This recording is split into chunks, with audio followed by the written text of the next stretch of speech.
लो साथियों, हम फिर हाजिर हो गए हैं प्री डीएलएड परीक्षा 2024 के शिक्षा अभिरुचि के 30 प्रश्नों के साथ। जी हाँ, 30 जो भी प्रश्न आपके परीक्षा में आए हैं उसका बिल्कुल सटीक और प्रत्यक्ष मॉडल आंसर के साथ हम हाजिर हैं। साथ ही नए हैं चैनल को सब्सक्राइब करेंगे। चलिए शुरू करेंगे शिक्षा अभिरुचि। आपके प्रश्न पत्र के सेट के आधार पर प्रश्नों का क्रम आगे पीछे हो सकता है तो मिलान कर लेंगे। प्रश्न क्रमांक 51 है। देखिए, निम्नलिखित में से कौन शिक्षण प्रभाविता की ओर संकेत इंगित करते हैं? शिक्षण की प्रभाविता अर्थात शिक्षण प्रक्रिया प्रभाव डालती है। अब कौन कौन सी चीजों में प्रभाव डालेगी? देखो भाई, कक्षा में विद्यार्थियों को सक्रिय रहना। अगर कक्षा में विद्यार्थी सक्रिय है तो सीखेगा। ठीक है भाई, प्रश्न पूछने के लिए यदि बच्चों को प्रेरित कर रहे हैं तो भी बच्चों की यह शिक्षण प्रक्रिया के लिए सकारात्मक है। और अनुभव को प्राथमिकता देना, मतलब ए बी, पहला दूसरा और चौथा। तो किसमें है भाई पहला दूसरा और चौथा? सी वाला ऑप्शन सही हो जाएगा। ठीक है मेरे दोस्तों, तो कौन सी शिक्षण प्रभाविता की ओर संकेत करता है का उत्तर हो जाएगा सी। चलिए 52। देखो, निम्न में से कौन सा शिक्षण की प्रभाविता की ओर इंगित नहीं करता? नहीं, निगेटिव है, मतलब कक्षा में निरंतर अनुशासन बनाए रखना। भाई कभी आप कक्षा में निरंतर अनुशासन नहीं बना सकते, कभी न कभी बच्चा हल्ला कर ही देगा। ठीक है, तो इसका उत्तर हो जाएगा बी, कक्षा में निरंतर अनुशासन बनाए रखना। 53 देखो कहता है भाई, जिन पियाजे के संज्ञानात्मक विकास के सिद्धांत, और ये चीज तो आप जब डीएड करते हो ना भाई, जब बीएड या डीएड करोगे तब जो है इन सिद्धांतों को पढ़ोगे। और इस बार शिक्षण अभिरुचि में पूरा बीएड डीएड के प्रश्न को डाल दिया गया है। तो इसका उत्तर रहता है संवेदी पूर्व मूर्त औपचारिक। संवेदी पूर्व मूर्त औपचारिक, डायरेक्ट आंसर हो जाएगा इसका सी। ठीक है भाई, क्या हो जाएगा? सी वाला आंसर सही हो जाएगा। 54 प्रश्न देखो, इनमें से कौन सा कारक विद्यार्थी के सही व्यवहार को बढ़ावा देने के लिए अधिक उचित है? क्या पुरस्कार से बढ़ावा मिलेंगी व्यवहार को? क्या दंड से मिलेंगी? क्या प्रशंसा से मिलेंगी? तो सरल भाषा का जब आप उपयोग करोगे, अर्थात बच्चे की ऐसे भाषा का उपयोग जिससे कि बच्चा समझ पा रहा हो, तब उनका व्यवहार बदलेगा। ठीक है, सी आंसर है। 55 प्रश्न देखो, प्रोजेक्ट विधि की बात हो रही है तो प्रोजेक्ट विधि के विभिन्न पदों को क्रमानुसार व्यवस्थित करना है। परियोजना विधि के विभिन्न पदों को। ठीक है, उत्तर हो जाएगा इसका ए वाला ऑप्शन सही हो जाएगा। कौन सा सही होगा भाई? ए वाला ऑप्शन, परियोजना विधि का। ठीक है, चलिए प्रश्न क्रमांक 56 देखिए, रचनावादी शिक्षण प्रक्रिया में रचनावादी की बात। अब रचनावादी की बात हो रही है तो बच्चे सक्रिय रूप से भागीदारी निभाएंगे। शिक्षक ज्ञान देने वाला कभी नहीं है, याद रखना। शिक्षक सिर्फ सुविधा दाता है भाई, कोई स्थान नहीं होता भी निगेटिव है, लेकिन अंतःक्रिया का कोई स्थान नहीं होता भी निगेटिव है। तो ये पहला और चौथा इसका सही उत्तर हो जाएगा सी वाला ऑप्शन। ठीक है, रचनावादी का उत्तर सी हो जाएगा। चलिए अगला सवाल है भाई, सवाल नंबर 54 देखो, बंद प्रकार के प्रश्नों का कौन सा कथन सही नहीं है? मुक्त उत्तर वाले प्रश्न और बंद उत्तर वाले प्रश्न, दो प्रश्न के प्रकार होते हैं। मैं ज्यादा डीप नहीं जाऊंगा भाई, उत्तर हो जाएगा ए वाला ऑप्शन सही है। अंतर्दृष्टि को उजागर करने के लिए ये उपयुक्त है। ठीक है मेरे दोस्तों, चलिए 58वां प्रश्न देखिए, ये भी कूट से संबंधित प्रश्न है। कूट देंगे मेरे दोस्तों आज के सभी प्रश्नों को। एक्शन रिसर्च के विभिन्न पदों के क्रमानुसार इनको व्यवस्थित करना है। इसका भी जो उत्तर है देखिए ए वाला आंसर जो है इसका सही हो जाएगा। ठीक है मेरे दोस्तों, चलिए अगले सवाल की तरफ बढ़ते हैं। अगला सवाल है 50 नंबर का प्रश्न है, 59 नंबर का है, समावेशी शिक्षा का मूल सिद्धांत। अब समावेशी कक्षा में सभी बच्चों की भागीदारी होती है और सभी बच्चों का समान रूप से, अर्थात प्रत्येक विद्यार्थी की आवश्यकता पर ध्यान दिया जाता है। उत्तर हो जाएगा सी। अगला सवाल है भाई, सवाल नंबर 60 देखो, क्या कर इनमें से कौन सा रचनात्मक आकलन है? अब रचनात्मक जब आकलन की बात की जाती है तो उत्तर हो जाएगा चौथा वाला ऑप्शन बस सही है, बच्चों में क्रियाकलाप करवाना, अर्थात इसका हो जाएगा बी, केवल IV केवल चौथा सही है, तो B इसका सही उत्तर हो जाएगा मेरे दोस्तों। चलिए 60 के बाद 61वां नंबर के प्रश्न पर आते हैं। देखो भाई, नीचे दो कथन दिए गए हैं, कथन 1 और कथन R, ए और आर कथन। अब इनसे संबंधित सही उत्तर हो जाएगा भाई आंखी कान मूंद के। अभी कथन ए और आर दोनों सही हैं, कारण आर अभी कथन ए की सही व्याख्या करता है, ए इसका सही उत्तर हो जाएगा। चलिए बी वाला सॉरी अब 62 वाले में आ जाइए। देखिए, शैक्षिक शोध के चरणों को आपको क्रमानुसार जमाना है। शैक्षिक शोध, अब जब शोध करते हो सबसे पहले आपके सामने कोई समस्या आएगी, अर्थात आप किसके बारे में शोध करोगे वो प्रश्न रहेगा ना आपके सामने, वही समस्या है। पहले ए आ जाएगा उसके बाद उस समस्या को समाधान करने के लिए कौन सी विधि आप अपनाओगे ये रहेगा। उसके बाद में उसके संदर्भ में आंकड़ा एकत्र, मतलब ये सी वाला उत्तर सही हो जाएगा। ठीक है भाई, क्या उत्तर सही हो जाएगा मेरे दोस्तों? तो सी वाला उत्तर सही हो जाएगा। चलिए प्रश्न क्रमांक 63 देखिए, पाठ्यचर्या के विकास में आप निम्नलिखित में से किसे सबसे अधिक महत्व देंगे? सी हो जाएगा इसका उत्तर, विद्यार्थियों की क्षमताओं और आवश्यकताओं को अधिक महत्व देंगे। ठीक है। कथन से संबंधित पुनः दो कथन है। कथन पहला है शिक्षा एक सामाजिक आवश्यकता है, कथन 2 है शिक्षा के बिना कोई भी समाज की स्थिरता और निरंतरता प्राप्त नहीं कर सकता। बिल्कुल भाई, दोनों ही कथन सत्य है, बी इसका सही उत्तर हो जाएगा। प्रश्न 65 देख लो भाई, प्रबुद्ध भारतीय परिप्रेक्ष्य पंचकोश विकास किससे संबंधित है? तो डी। जी हाँ, राष्ट्रीय पाठ्यचर्या की रूपरेखा फाउंडेशनल स्टेज 2022 एनपी 2020 के आधार पर ही ये निर्मित है मेरे दोस्तों।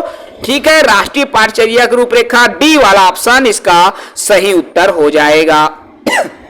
चलिए 66 देख लो, नीचे दो कथन दिए गए हैं, अभिकथन ए और आर, और इनमें से देखो अभिकथन ए कहता है शिक्षकों को कक्षा में रचनात्मक आकलन का उपयोग करना चाहिए जिससे वे विद्यार्थियों की प्रगति का निरंतर आकलन कर सके। आर केवल रचनात्मक आकलन से, तो उत्तर हो जाएगा इसका ए वाला। कौन सा वाला भाई? ए वाला उत्तर होगा। क्या ए और आर दोनों सही हैं? आर ए का भी सही व्याख्या करता है। 67 नंबर के प्रश्न देख लो, प्राथमिक विद्यालय में शिक्षण करने की सबसे उपयुक्त विधि। देखो, प्राथमिक विद्यालय प्राइमरी की बात हो रही है, तो विद्यार्थियों को क्या करना है भाई? उनके जो विषय वस्तु है बच्चों के दैनिक जीवन से जोड़ना है, मतलब जो बच्चे आसपास में देखते हैं उसी से कोरिलेट करके बच्चों को पढ़ाना है, तो उत्तर सी हो जाएगा। 68 में देख लो भाई, 68 है सुमेलित करने वाला है, एक तरफ दर्शन है एक तरफ दर्शन शास्त्री है।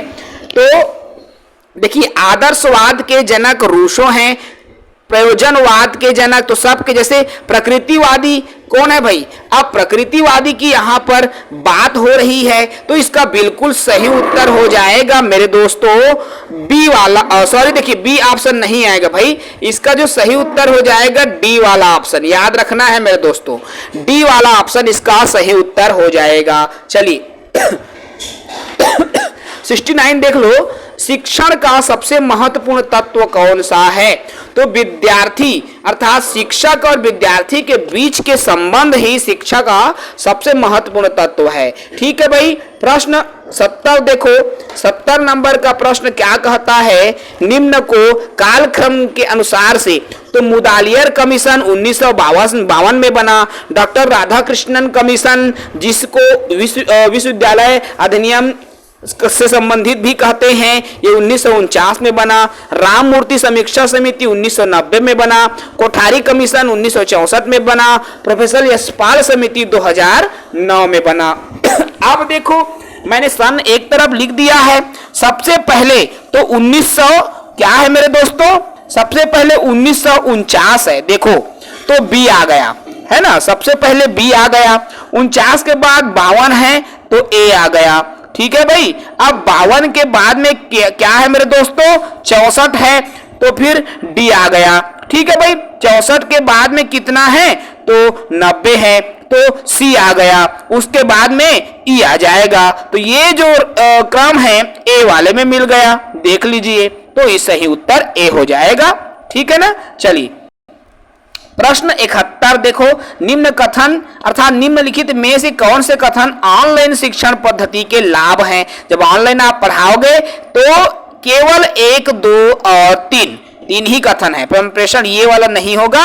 1, 2, 3 ऊपर के तीनों कथन अर्थात सी इसका सही उत्तर हो जाएगा। चलिए प्रश्न क्रमांक 72 देखिए क्या कहता है। कक्षा में विद्यार्थियों द्वारा की गई गलतियां क्या करता है भाई, विद्यार्थियों की समस्या का समाधान करने में मदद करता है। सीखना भी क्या है, गलती करना भी सीखने की प्रक्रिया का एक हिस्सा होता है। ठीक है, तो बी इसका सही उत्तर हो जाएगा। चलिए प्रश्न क्रमांक 73 देखो, सीखने से संबंधित कौन सा कथन संरचनावादी दृष्टिकोण के अनुसार सही है। संरचनावादी दृष्टिकोण के अनुसार तो सीखने में सामाजिक अंतःक्रिया महत्वपूर्ण है, डी वाला उत्तर सही हो जाएगा। ठीक है, चलो 74 देख लो भाई। एनईपी 2020 की नई पाठ्यचर्या संरचना के अनुसार मध्य चरण में कौन सी कक्षाएं शामिल है, तो 6वीं से 8वीं उत्तर हो जाएगा बी वाला। ठीक है, चलो भाई अगला सवाल देख लो।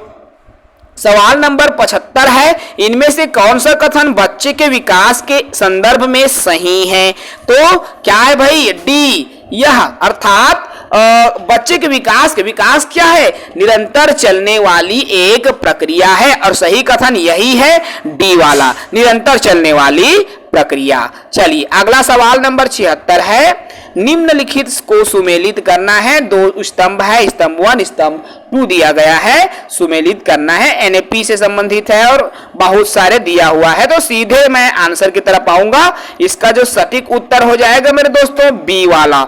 ठीक है, कौन है भाई, बी इसका सही उत्तर है एनईपी वाला का। अब 77 नंबर के प्रश्न देखो, इनमें से कौन से कथन कक्षा में आयोजित गतिविधि के संबंध में गलत है, तो गतिविधि की जब बात हो रट कर सीखना ऑलरेडी गलत हो गया मेरे दोस्तों, याद रखना है भाई, रट कर सीखना कोई भी खेल गतिविधि ये तो सही है, गतिविधि समूह में ही की जाती है, अकेले नहीं, गलत, समूह और अकेले दोनों में हो जाता है, तो ए वाला ऑप्शन इनमें से गलत है, तो ए इसका सही उत्तर हो जाएगा। चलिए अगला है 78 नंबर का प्रश्न है भाई, आपको दिखाई दे रहा है, इसमें भी 2 स्तंभ है, पहला स्तंभ में मनोवैज्ञानिक, दूसरा स्तंभ में सिद्धांत। ये भी आप डीएड बीएड में ही पढ़ते हो। जैसे यहां पर आ गया थॉर्नडाइक, अब थॉर्नडाइक ने कौन से सिद्धांत दिया है भाई, तो थॉर्नडाइक ने प्रयास और त्रुटि का सिद्धांत दिया है, पावलोव ने क्लासिकल कंडीशनिंग अर्थात शास्त्रीय अनुबंधन दिया है, स्किनर ने क्रिया प्रसूत दिया है, तो ये सही क्रम इसका क्या हो जाएगा मेरे दोस्तों, ए वाला क्रम जो है इसका सही क्रम हो जाएगा। ठीक है, चलिए अगले सवाल की तरफ बढ़ते हैं। अगला सवाल नंबर 79 क्या कहता है, निम्नलिखित में से कौन से कथन व्यक्ति के विकास के बारे में सही हैं। देखो व्यक्ति के विकास, तो विकास के संदर्भ में तो यह निरंतर चलने वाली प्रक्रिया है, तो केवल और केवल सी वाला ऑप्शन इसका सही उत्तर हो जाएगा। ठीक है मेरे दोस्तों, चलिए 80 नंबर का और अंतिम प्रश्न है मेरे दोस्तों आज का इस शिक्षा अभिरुचि का, तो पाठ्य योजना लेखन की प्रणाली को हमको सुव्यवस्थित करना है। सबसे पहले बच्चों के सामने उद्देश्य होना चाहिए, अर्थात क्या सिखाना है। मान लीजिए जोड़ना सिखाना है, तो यही तो अधिगम का उद्देश्य है, तो सबसे पहले उद्देश्य होना चाहिए पढ़ाने से पहले, है ना, पाठ्य योजना बनाने से पहले हमारे सामने उद्देश्य हो। उद्देश्य के बाद में क्या, बच्चे का कितना पूर्व ज्ञान है वो हमको देखना है। उसके बाद उस विषय के संदर्भ में प्रस्तुति करेंगे, तो इसका सही उत्तर हो जाएगा सी। क्या हो जाएगा मेरे दोस्तों, सही उत्तर सी हो जाएगा। तो इस तरह शिक्षण अभिरुचि के ये जो है 30 प्रश्न, और हमने कोशिश किया कि हम सटीक और सही उत्तर आप सभी के लिए लाएं। ठीक है, तो जो भी साथी इनका आंसर दिए हैं, टोटल हमने अभी 4 विषयों का बता दिया है। हमारा जनरल नॉलेज बचा हुआ है, हम कोशिश कर रहे हैं कि जनरल नॉलेज को भी जल्द से जल्द ला सके। साथ ही नए हैं भाई, हमारे YouTube चैनल को सब्सक्राइब करेंगे। जय हिंद।